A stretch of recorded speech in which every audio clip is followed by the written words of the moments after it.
to be a faculty member? Being able to experience as many of the different, because they wanted someone to both teach graduate students. But what's the big change that you experience? So I've been teaching yoga 2 classes a week throughout the semester. Ooh, I get this question a lot too. Do you? So you became a faculty member, and my viewer, I think maybe 50% or 40% of my viewer who want to go to US to study, they want to be a college professor. Then the question is, what skills do you think you got, or do you think you needed to get to be a faculty member when you were a grad student? What do you think? Yeah, so I think being able to experience as many of the different responsibilities you might have as a faculty member during your time as a graduate student was really helpful. So getting to do the research. It's often a component of many PhD programs is to write a dissertation. So that experience was helpful in preparing to do scholarly work in academia as a faculty member. But I think one of the things that was especially important was getting experience teaching before being in a faculty role. So especially if it can be in a discipline that you plan to want to teach. So the nice thing about studying at West Virginia University in their PhD program in sport exercise and performance psychology is they also have an undergraduate degree program in sport psychology. And so I was able to teach the types of courses that I hoped to teach when I was in a faculty role, and so I could say that I already had some of that experience going into a faculty position, as opposed to just studying in a field and a selection committee hoping that you have the capability to do that. So I could provide more support and a record of experience doing some of those tasks that I would be asked to do as a faculty member.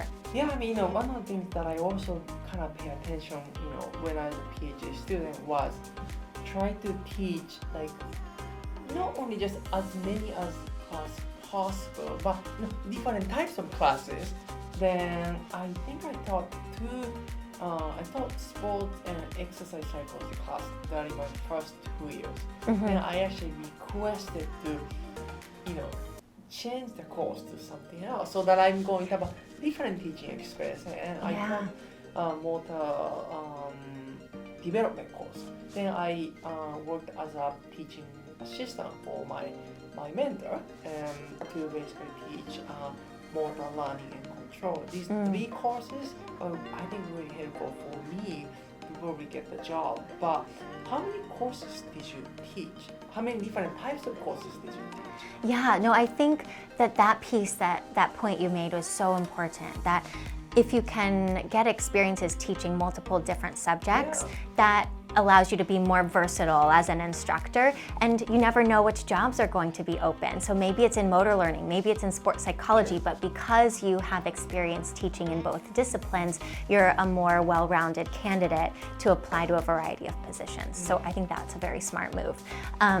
I taught sports psychology, I taught sociology of sport. Okay. I taught social psychology of sport, so a lot of similar sociology, sports psychology, social psychology of sport. I also taught general introduction to psychology, which I think was actually really helpful for my current faculty position because they wanted someone to both teach graduate students but also undergraduate students in introduction to psychology. And so I think having that experience before coming into this position was something that was really helpful. So you had an opportunity to teach 4 different classes as just simply pure main instructor, not having anybody helping you out. You just did all the work to teach. That is great. Thanks. So then, so I guess what classes are you teaching now? Yeah, so now I'm getting to teach Introduction to Psychology. So this is often taken by early undergraduate students or students who are taking it as an elective or part of their core curriculum. which is great. I really enjoy teaching the general psychology topics. And then I also get to teach in our graduate program in athletic counseling. And so I teach a course called Professional Studies, which talks a lot about counseling, professional practice ethics. How do we do this kind of work and show up as a professional? What are some of the considerations with working with athletes and teams and coaches?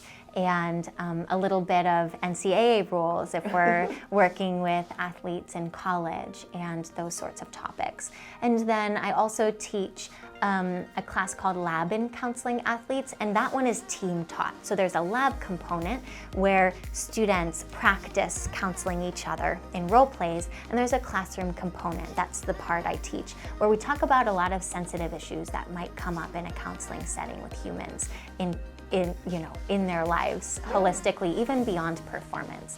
So we talk a lot about ways that we can counsel and approaches and the topics that might come up and how we can approach our work in those different areas. So those are the courses that I've had the chance to teach already, but I have a feeling I might be taking on some new ones in the year ahead. Good. Yeah, one more question. So, obviously, being a master's student or being a PhD student, being a graduate student in general is a lot different than being a college professor. But how do you describe some of the differences, the things you do? Mm-hmm. Like, for example, some people view, okay, you still do research, but you also did research when you're a grad student. Mm-hmm. But what's the big change that you experienced? So one of the things that has been really nice in transitioning from being a graduate student to being a faculty member is that there are fewer assignments to submit. So while we continue doing a lot of rigorous work as a faculty member, there are fewer, smaller assignments that are turned in on a regular basis. That being said, goodness, to teach at least 2 times a week, it's almost like creating a professional presentation twice a week, every week for a semester. So that is a new experience. So getting comfortable, that was something that I already got to do, so it wasn't brand new, but some of the classes I was teaching were new. And so continuing to build lecture materials and assignments for my students to engage in, those types of activities have replaced some of the assignments that I would be doing and creating the learning experience. But some of the research continues on, so there are still projects to work on. But I think that there's a little bit more autonomy in being a professor because now I'm creating a little bit more of my schedule and creating the learning opportunities for students as opposed to having them created for me as a student and then fulfilling whatever those activities or assignments might be. Yeah. Okay, so I guess another question. So what's your kind of regular schedule is like? Like say in my case, like this past semester, Monday, Wednesday, Friday, I mean people might think it's crazy, but I just didn't need to teach. So sometimes I went, but most of the time I didn't. So Tuesday, Thursday are my teaching day. But what's your kind of schedule is like? Of course depending on the, semester, but this past semester, what was your kind of schedule look like from Monday to Friday? Yeah, and that question brings up an idea because the other thing that's now more in my schedule than it was as a student is committee meetings and service to the college and supervision and mentorship of my graduate students. So my schedule of teaching is typically 3 or 4 days a week, depending on my teaching schedule. So sometimes I teach my undergraduate courses are Tuesday, Thursday, but my graduate courses might be 1 day a week, but for a longer amount of time. And those are usually Monday or Tuesday or Wednesday. So depending on the number, depending on when the courses are scheduled, for the college, I might teach 2 or 3, maybe 4 days a week. For anywhere from an hour to 2.5 hours at a time, depending on the course. And then we hold a weekly research team meeting that's held now on Zoom, so anyone is welcome to visit and attend and learn about the work that graduate students and faculty are doing in our program, if that's of interest. So we meet 1 hour a week. Sometimes there are other subgroups that meet depending on the research interests. And then other committee meetings and department meetings are often sprinkled throughout the month. Sometimes those aren't weekly commitments, but maybe once a month. I'll have like a wellness passport committee meeting or a strategic plan meeting for our School of Social Work and Behavioral Sciences. And so commitments like that are more kind of sprinkled in at different parts. But it's not a every day, all day. So there are gaps throughout the day where I might be preparing for teaching or working on my writing. And so there's a little bit of kind of flexibility in the schedule that way. And then another one of the commitments that I filter into the week in between my academic teaching is I love teaching group exercise classes for the college at the Wellness Center. So I've been teaching yoga 2 classes a week throughout the semester. And so it's fun to get to see students sometimes in the classroom and in a movement space, because the mission of Springfield College being spirit, mind, and body, I feel like it's nice to teach both to the mind and kind of those physical classes as well. So it kind of goes back to our experience as coaches and movers. So that's been a really nice thing to, get to continue doing as a professor. Thanks. No, I think that's it. You think, is there a closing that you usually do at the end for your viewers? Kind of. Okay.